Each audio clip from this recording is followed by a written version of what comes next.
間違いなく未来の防衛隊の要。この国の希望の光ですよ。私、完璧にやれたわよね、パパ。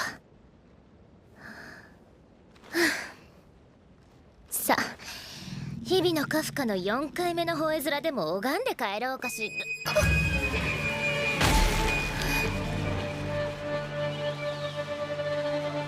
I'm literally gonna wait for you. And I see you're gonna be like, nah, I'm not gonna like it. I'm just keep watching. Just subscribe. And you think the clip gonna cut right here, but it's not, because I'm still waiting for you to click that like button. And the subscribe and the post notification button. Kaiju number 8 has the potential to be the best anime of the season. But weirdly enough, it could end up being the most underrated anime of the entire year. How? Hold on, bro. How? Which is pretty weird considering the fact that it could also end up being the most forgettable anime of the year. You basically have options. What? But this anime has the potential to be pretty special because of one word, and that word is kaiju.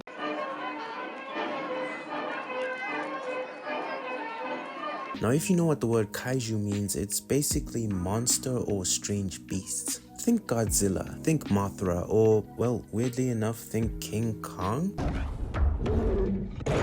I don't know why he's there, but I guess he's a kaiju.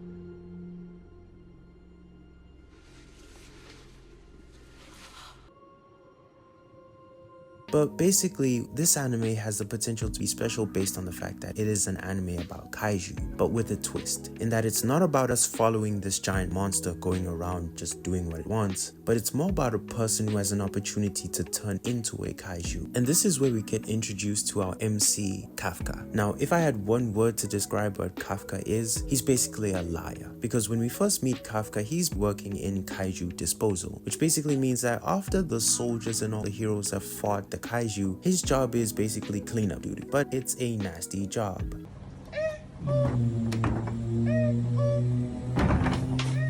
But we quickly discover that Kafka has a dream, and his dream was to actually become one of the soldiers and the heroes that fight against kaiju. But unfortunately, he's been failing so many times at the test that he's borderline close to giving up on his dream. Which is okay, because if he can't do it, then it should be okay, because he's trying his hardest and it's just not working out. But the issue with Kafka is that, well, it's not that simple, because Kafka had made a promise when he was younger. And this is where the character Mina is actually introduced. Because when they were younger, Mina and Kafka had basically lost everything to kaiju. But in that moment, Kafka told Mina that he wants to become a hero. And while he was going to become a hero, Mina would also become a hero too. And they would fight together against these kaiju and ultimately get their revenge against them and basically be heroes, which seems like a childish dream because I mean they were children, but it was something that Mina took to heart, and that is something also that Kafka took to heart. But the problem is only one of them actually made that dream come true, and that's Mina. While on the other side, Kafka has been struggling to just get into the building, let alone actually become one of these people that he wants to be. And this is where we learn about Kafka lying and ultimately disappointing Mina, because when they were younger, Kafka was everything to Mina, basically the reason for her becoming who she is, this hardcore character who's known as a hero throughout the city, because she's one of the elite in terms of fighting kaiju. Basically, she's her.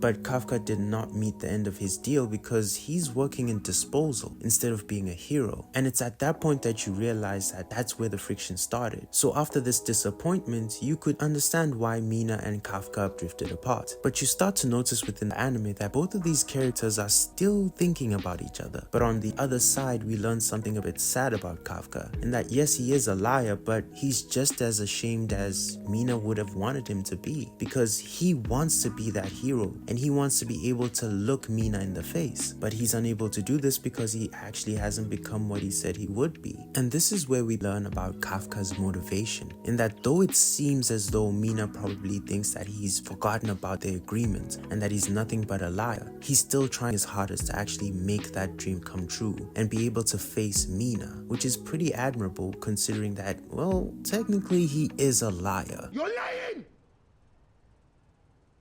but he has this opportunity to change things now because he has these powers. So basically at this point you would think he would be abusing his powers, the whole test would be a breeze and he would see Mina by episode 4. But we learn that it's not gonna be that simple because there's a lot of mysteries within this anime and it seems as though they're slowly but surely starting to uncover themselves. Because just as how it's mysterious as to how Kafka gained his abilities, we're starting to learn that actually Kaiju are way more smarter than what we thought they were. Because it seems as though Kaiju have actually infiltrated society and it seems like there's a bigger plan ahead.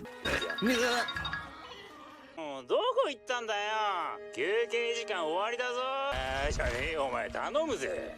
はい、すぐ戻ります。 So it seems as though it's not gonna be a pretty simple get strong and basically fight your way to the top type of anime. It seems like it's deeper than just giant kaiju fighting. It's going to be a deeper story because it seems like there's a setup to something and we don't know what it is, but when it reveals itself it's gonna be pretty crazy. So this anime is showing itself to basically having a lot of layers, which is pretty interesting because, you know, based on how kaiju have been going around, there've been a lot of how do I say this, remixes of the same things. Because if I told you, have you watched Godzilla or King Kong recently, you would ask me which one, because there are so many versions of kaiju movies that it's getting confusing at this point.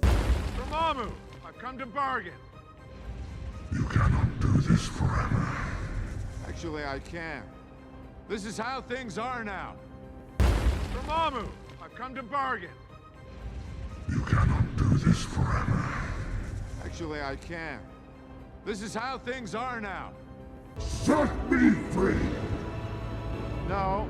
But this anime wants to be different and you can see that it will be different because it's willing to tell its story in its own way. Even in Kafka himself as a character, it may be frustrating, but Kafka at times does not want to use his abilities when he could, because he just wants to be this honorable individual who basically accomplishes his goals and dreams his way without cheating, which is kind of annoying because basically as an anime fan, you want a person who gains abilities to just go crazy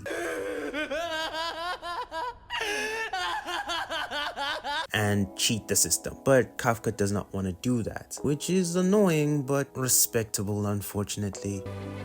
Young man, you too can become a hero. Which can drive people to kind of not like Kafka because Kafka is different. And that Kafka is not your usual MC. He's a bit more older and a bit more mature compared to what we're used to. So he's gonna make decisions based on his own life philosophy that is gained over time compared to the younger MCs who are kind of still figuring themselves out. Kafka kind of has an idea and has kind of been there and done that with certain things, so he thinks differently. I'm 36! I'm 36! Why is it always everybody versus me? I'm not Thanos! But also Kafka's personality is not the only negative thing about this anime, because if you're a manga reader of this anime, you would have known that a lot of people were not happy with the way this anime is animated, and that basically it seems as though Kafka is more softer and less, well, Kafka, which is true, but at the same time I don't think that it was that bad of an animation job that you could kind of not want to be interested in the anime, even though manga Kafka is way more edgy. But it still isn't that bad, even though I understand some people have basically dropped the anime because of that. So basically what you have here is an anime that is totally different. An anime that is willing to do things its own way. Even if it can kind of rub people the wrong way, it's still pretty unique to the story that it wants to tell, and is staying true to what it is. So even though this anime may seem like your typical kaiju sort of anime with big monsters fighting and explosions, it's more than that. It's an anime that actually is telling a pretty captivating and pure story about a person who's on a redemption run, fixing a lot of things that he couldn't fix before he got his abilities. But also it's gonna show us some of the things that he's gonna have to deal with in trying to make his dreams come true. But it's come at the cost of him losing a bit of his humanity and becoming what he wanted to destroy. So this anime has a pretty interesting story to tell beyond its just surface appearance. So it's gonna be pretty interesting to see what this anime becomes, because it has an opportunity to shock the world and be something special special, and I'm willing to gamble on it succeeding than it failing, because there's something about Kafka and this anime that makes you want to root for them and hope and believe that it's not over until you say it's over. So I think it's gonna be pretty interesting to see what this anime can become.